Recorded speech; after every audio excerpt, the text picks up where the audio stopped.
mahakki dak yonpom sing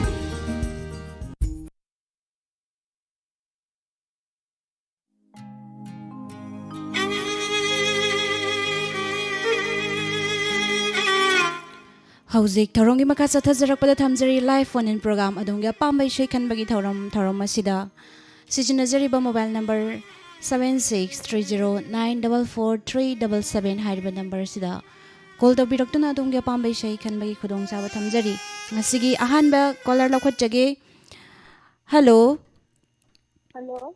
tajari ming laifam haibiyu Tarambo mayali kai digi kanga bombina.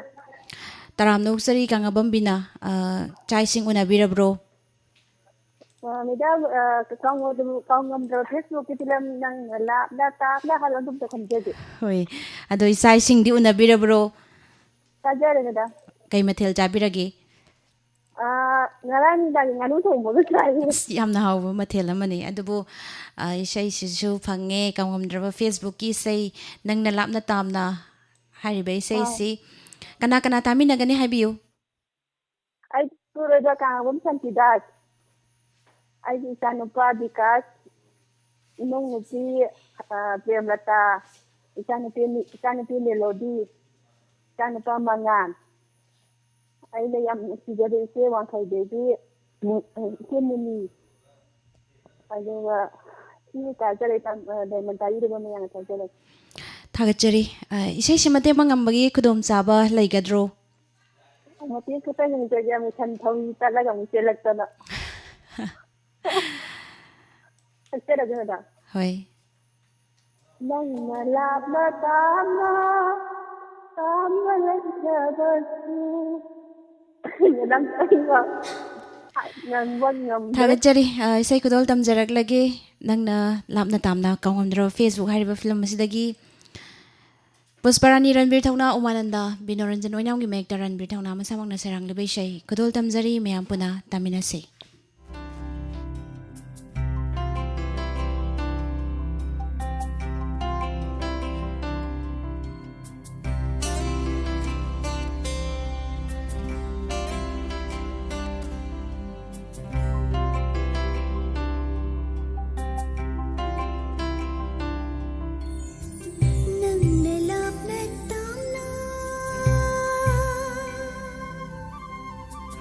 nang nalap na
ತಾಜಬತನ ಖಂಜಬನಿ ನನ್ನ ಈನಾಕ್ಸಿದ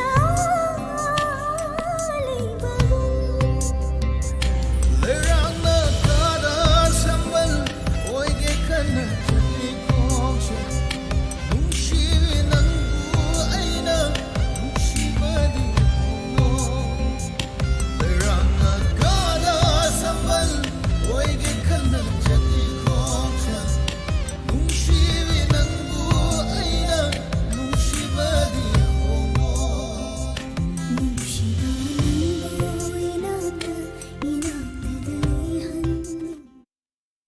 Matangda caller ama lawkhatjagi. Hello. Hello. Tajari ming laifam haibiyu. Arong Khulaudagi Bina. Arong khunawdagi bina. Tabi say amta tabi. Hoy. Karambay shay oirabano. Laikai Pakhangi Arjun Devatrani di Satpa Sayingdi Kogri. Sayreng ba nando ningombam ko. Sayrang ba na Vicky. Adoy shay si kana tami nagadoy no haibiyu. Dan main rido tari bapuna makatami na jari. Hoy isay siya mati mangang bagi kudong sabal lay gadro.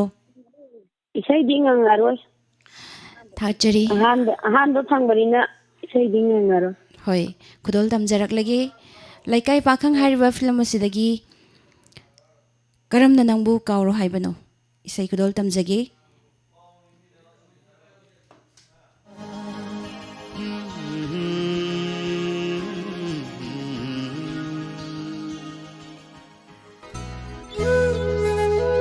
Toy, mahusala ni magi kung chuna bukai tragadi. Nanggi atsumba do, mahaksu no mati suena kangkini. Laibu pabi wena na ba, kompam do chena lepo.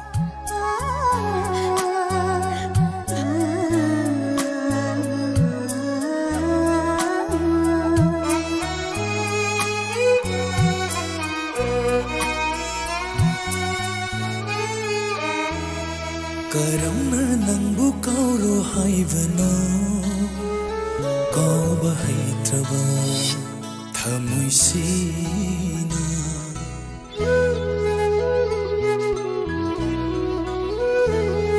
karamna nangbu kauro haibano kawa haitraba thamusina Karamna nangbu yenganu haibano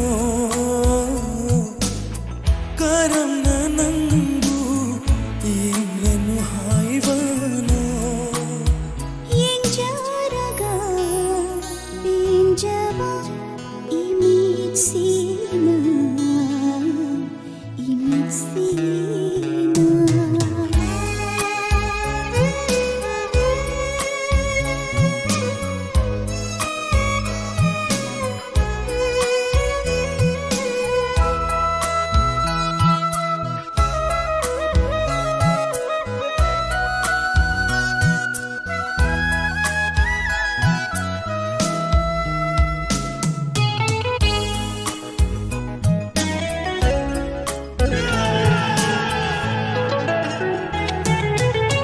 Nongdo latiyagi Thawan lising Oi khibanate thajamagi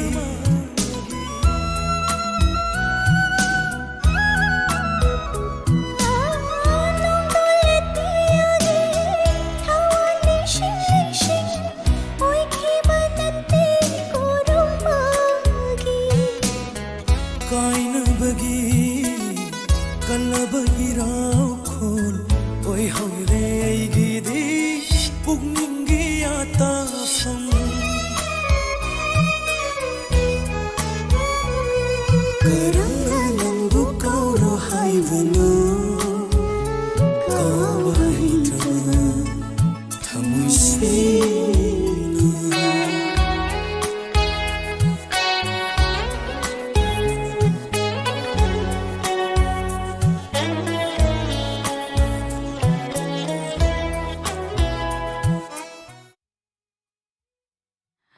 Matangda caller ama lawkhatjagi. Hello. Hello? ꯇꯥꯖꯔꯤ ꯃꯤꯡ ꯂꯩꯐꯝ ꯍꯥꯏꯕꯤꯌꯨ ꯑꯩꯁꯦ ꯊꯥꯡꯃꯩꯕꯟꯗꯒꯤ ꯑꯊꯣꯛꯄꯝ ꯏꯕꯦꯇꯣꯝꯕꯤ ꯇꯔꯥꯝꯅ ꯑꯣꯛꯆꯔꯤ ꯀꯔꯝꯕ ꯏꯁꯩ ꯈꯟꯕꯤꯒꯅꯤ ꯍꯥꯏꯕꯤꯌꯨ ꯑꯩꯁꯦ ꯅꯣꯏꯅꯗꯤ ꯌꯥꯝ ꯅꯣꯛꯅꯤꯡꯒꯗ꯭ꯔꯥ ꯈꯪꯗꯦ ꯉꯔꯥꯡ ꯏꯟꯁꯄꯦꯛꯇꯔ ꯇꯌꯥꯏꯒꯤ ꯁꯦꯔꯤꯌꯦꯜ ꯇꯥꯕꯗꯅꯦ ꯍꯣꯏ ꯅꯨꯄꯤꯅ ꯁꯛꯄꯗꯣ ꯅꯨꯄꯤꯅ ꯁꯛꯄ ꯅꯨꯄꯤꯅ ꯏꯁꯩꯁꯦ ꯁꯛꯄꯗꯣ ꯀꯔꯝꯕ ꯏꯁꯩ ꯑꯣꯏꯕꯤꯔꯕꯅꯣ ꯅꯨꯄꯤꯅ ꯁꯛꯄ ꯏꯁꯩ ꯏꯅꯥꯛꯇꯗ ꯂꯩꯖꯅꯤꯡꯉꯤ ꯅꯨꯡꯁꯤꯕ ꯅꯪꯁꯦꯅ ꯍꯥꯏꯕꯒꯤ ꯏꯁꯩꯗꯣ ꯍꯣꯏ ꯄꯦꯟꯗꯦ ꯍꯥꯏꯕ ꯑꯗꯨꯏꯗꯣ ꯑꯃꯨꯛ ꯇꯥꯛꯁꯜꯂꯒ ꯑꯗꯣ ꯑꯃꯨꯛꯇꯪ ꯁꯤꯗ ꯈꯟꯖꯕ ꯌꯥꯒꯗ꯭ꯔꯣ ꯍꯣꯏ ꯌꯥꯅꯤ ꯑꯗꯨ ꯐꯖꯈ꯭ꯔꯦ ꯑꯗꯨ ꯏꯁꯩꯗꯣ ꯑꯃꯨꯛꯇ ꯊꯥꯕꯤꯌꯨꯕ ꯍꯣꯏ ꯏꯁꯩꯁꯦ ꯀꯅꯥ ꯀꯅꯥ ꯇꯥꯃꯤꯟꯅꯒꯗꯣꯏꯅꯣ ꯏꯁꯩꯁꯤ ꯑꯩꯈꯣꯏꯒꯤ ꯃꯔꯤ ꯃꯇꯥ ꯏꯆꯦ ꯏꯆꯜ ꯃꯌꯥꯝ ꯑꯃꯗꯤ ꯗꯥꯏꯃꯟ ꯔꯦꯗꯤꯑꯣꯒꯤ ꯏꯟꯁꯄꯦꯛꯇꯔ ꯇꯌꯥꯏ ꯇꯥꯔꯤꯕ ꯑꯗꯒꯤ ꯏꯟꯁꯄꯦꯛꯇꯔ ꯇꯌꯥꯏ ꯃꯁꯥꯃꯛ ꯁꯛꯏꯕ ꯃꯁꯥꯃꯛꯁꯨ ꯌꯥꯎꯅ ꯄꯨꯂꯞ ꯇꯥꯃꯤꯟꯅꯒꯦ ꯍꯣꯏ ꯌꯥꯝ ꯅꯨꯡꯉꯥꯏꯖꯩ ꯍꯥꯏꯕꯤꯔꯛꯄ ꯑꯥ. ꯑꯗꯣ ꯑꯗꯣ ꯀꯔꯤ ꯃꯊꯦꯜ ꯆꯥꯕꯤꯔꯒꯦ ꯑꯁ ꯑꯩꯁꯦ ꯉꯁꯤ ꯄꯣꯡ ꯍꯋꯥꯏ ꯀꯥꯡꯁꯣꯏ ꯑꯃ ꯆꯨꯖꯥꯛꯀ ꯈꯥꯃꯦꯟꯒ ꯀꯥꯡꯍꯧ ꯑꯃ ꯊꯥꯡꯖꯤꯡ ꯃꯦꯠꯄ ꯑꯃ ꯆꯥꯖꯩꯌꯦ ꯍꯣꯏ ꯌꯥꯝꯅ ꯃꯊꯦꯜ ꯑꯍꯥꯎ ꯑꯍꯥꯎꯕ ꯌꯥꯝꯅ ꯆꯥꯕꯤꯔꯦ ꯏꯁꯩꯒꯤ ꯁꯨꯔꯒꯗꯣ ꯐꯖꯕꯅ ꯑꯗꯣ ꯏꯁꯩꯁꯦ ꯃꯇꯦꯛ ꯑꯃ ꯉꯪꯕꯤꯔꯝꯃꯣ ꯑꯁ ꯌꯥꯝ ꯉꯪꯅꯤꯡꯉꯤ ꯉꯪꯊꯣꯛꯀꯦ ꯍꯩꯇ꯭ꯔꯁꯨ ꯑꯗꯨꯝ ꯅꯣꯛꯅꯕꯤꯅꯨꯀꯣ ꯏꯁꯩ ꯁꯛꯄꯕꯨ ꯁꯛꯄꯤꯔꯛꯑꯗꯤ ꯌꯥꯔꯦ ꯏꯅꯥꯛꯇꯗ ꯂꯩꯍꯟꯅꯤꯡꯉꯤ ꯅꯨꯡꯁꯤꯕ ꯅꯪꯁꯦ ꯃꯈꯥꯗꯤ ꯍꯩꯇ꯭ꯔꯦ ꯑꯗꯣ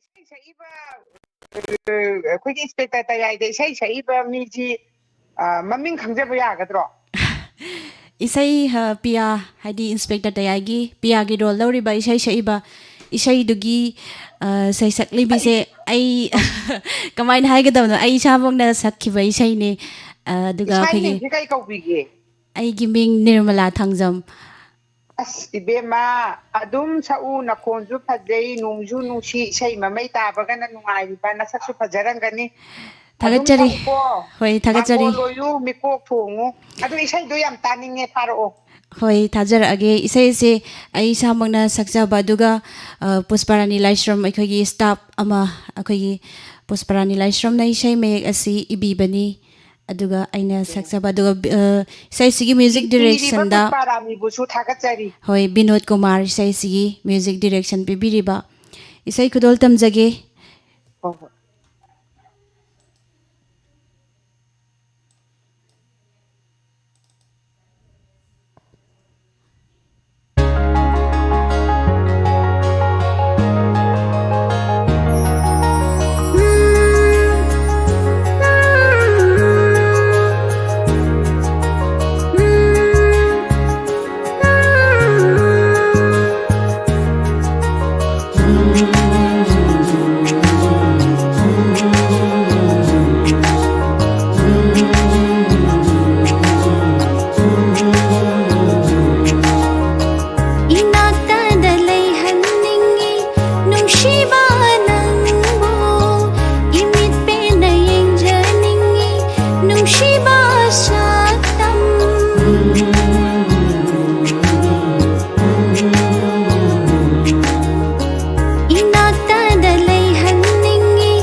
ꯃꯊꯪꯗ ꯀꯣꯂꯔ ꯑꯃ ꯂꯧꯈꯠꯆꯒꯦ hello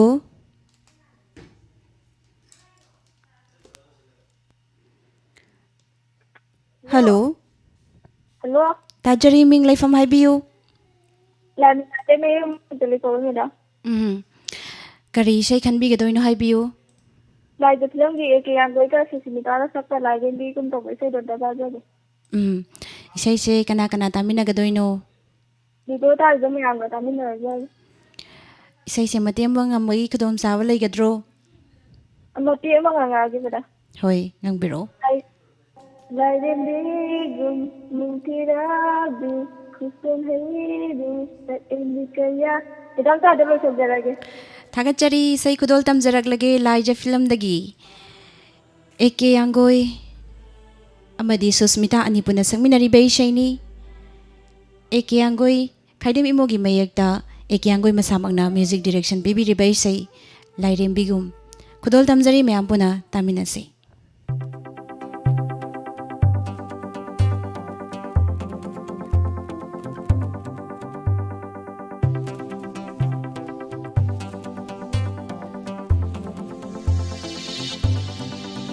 Lairenbigum ningtirabi saksem levi sakhen bikaya yenglure urure malem tungne yaude leite nangonda gehena nung sibama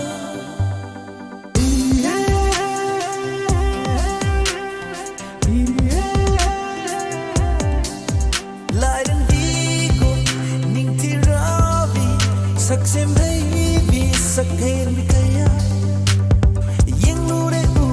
Malem tungne au bilite nang undagi na nung siba ke tunna fam thawai gidi mo pema nung siba ke tunna fam thawai gidi mo pema nung sida ko nung sibina hakse nung sida ko nung sibina hakse nung sida ko nung sibina hakse nung sida ko nung sibina hakse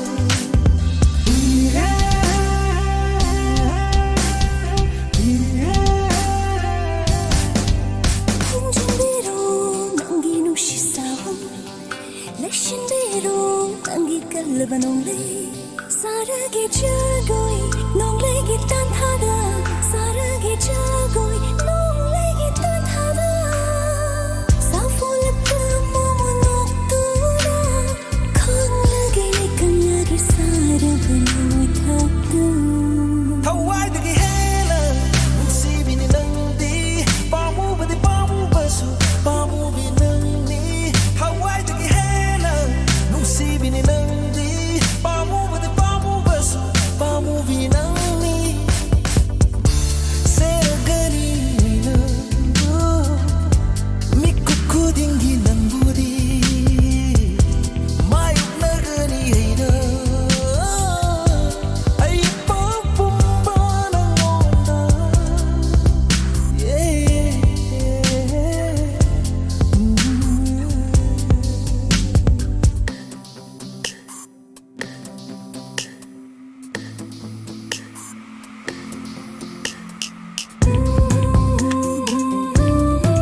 Thauram sandok tuna tahanjariba si 91.2 megahertz sa sandok sariba Diamond Radio channel dagini ngasigi aroiba caller lokhatjagi. Hello, Hello. Tajari ming laifam haibiu. Romeo Mamangsa Khangmuktagi. Hoi taram noksari isagi say karamba pambay say tabigadori. Panay Khoidau se libi to bisay da utansan. Panik khudong se libise matami say do oidora natragana khigi nauna saktok pa remake song do oidori bra. Nauna sakto po. Nang nasaktok pa dipo kunung amadi surmila khwairak pam khoi ani na sa ibani lyrics to premjit ning thauza duga music ta bobos na kangla adu isai si kana tami na gani haibiu. Diamond Tai singa tami ngar.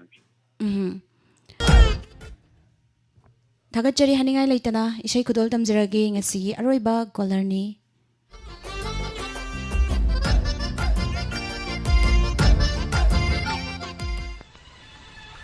Houzik Lobikre, Kanaga Hinghoni Haiba film asitaki Isayama, Isayasibu Amadi.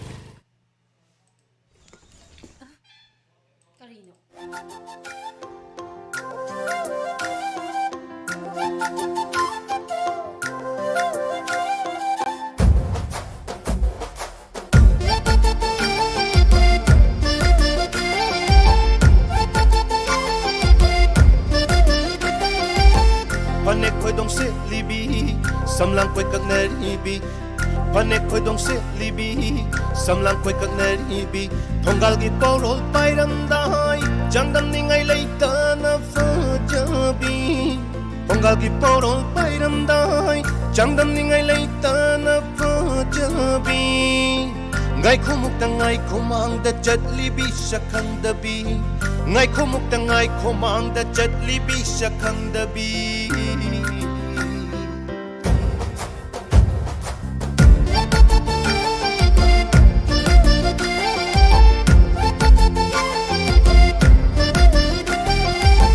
Panek khoi dong se libi samlang koi kak na ribi ha Panek khoi dong se libi samlang koi kak na ribi Thonggal gi porol pairam dai jangdam ningai leita na fajabi Thonggal gi porol pairam dai jangdam ningai leita na fajabi Ngai khumuk ta ngai khumang da chat libi sakhang da bi Ngai khumuk ta ngai khumang da chat libi sakhang da bi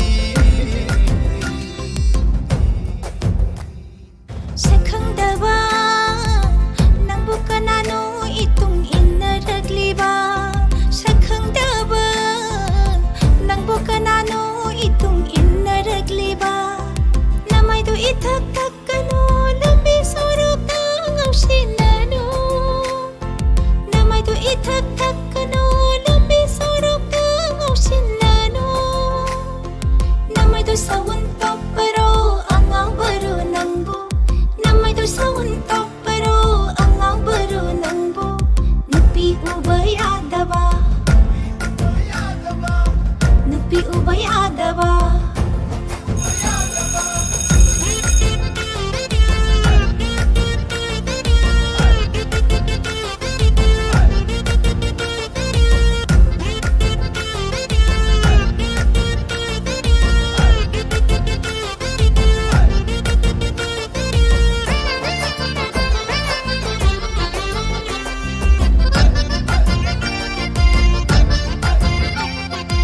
Thajana ikai jabi mai thuni Thajana ikai jabi mai thuni Khushim na tang jabi chimbal ni saji mi tangam jabi Khushim na tang jabi chimbal ni ha saji mi tangam jabi Tatha tatha pi mi tieng momo nara mino tuda Tatha tatha pi mi tieng momo nara mino tuda Ngore ai di pungau ngaure Ngore ay di pungaw ngaure Ngore ay di pungaw ngaure Ngore ay di pungaw ngaure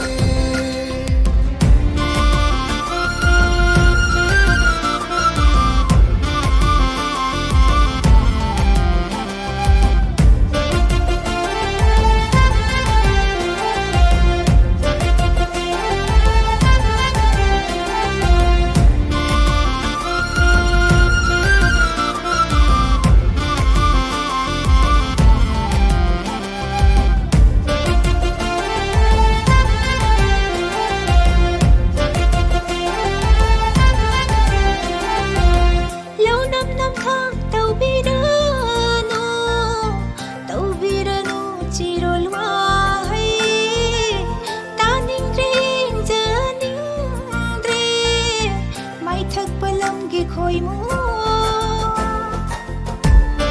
ꯁ꯭ꯋꯥꯏꯗꯒꯤ ꯆꯥꯎꯕ ꯍꯥꯏꯕ ꯑꯃ ꯊꯤꯔꯛꯄꯅꯦꯕ. ꯑꯁꯣꯝꯒꯤꯁꯦ ꯑꯣ ꯑꯁꯤ ꯑꯣꯏꯗꯣꯏꯕ. ꯂꯧ ꯅꯝ ꯅꯝꯊꯥꯛ ꯇꯧꯕꯤꯔꯅꯨ ꯇꯧꯕꯤꯔꯅꯨ ꯆꯤꯔꯣꯜ ꯋꯥꯍꯩ ꯇꯥꯅꯤꯡꯗ꯭ꯔꯦ ꯌꯦꯡꯖꯅꯤꯡꯗ꯭ꯔꯦ ꯃꯥꯏꯊꯛ ꯄꯂꯝꯒꯤ ꯈꯣꯏꯃꯨ 통갈 뽀를 빠이름나이 나펄 뻔떠우 떠우가노 통갈 뽀를 빠이름나이 나펄 뻔떠우 떠우가노 와토나 왕라가 꽉나 팡디 가오가노 와토나 왕라가 꽉나 팡디 ꯅꯈꯣꯏꯒꯨꯝꯕ ꯅꯨꯄꯥꯗ ꯌꯨꯝ ꯄꯥꯟꯗꯣꯏ ꯁꯔꯨꯛ ꯄꯨꯟꯁꯤꯒꯤ ꯌꯨꯝꯒ ꯄꯥꯟꯖꯔꯔꯣꯏ ꯇꯤꯟꯅꯗꯅ ꯀꯦꯟꯈꯤꯕ ꯁꯤꯡꯉꯦꯜ ꯏꯉꯦꯜ ꯂꯩꯒꯨꯝ ꯂꯦꯟꯖꯔꯒꯦ ꯄꯨꯟꯁꯤꯁꯦ ꯁꯤꯡꯉꯦꯜ ꯁꯤꯡꯒꯥꯔꯩꯒꯨꯝ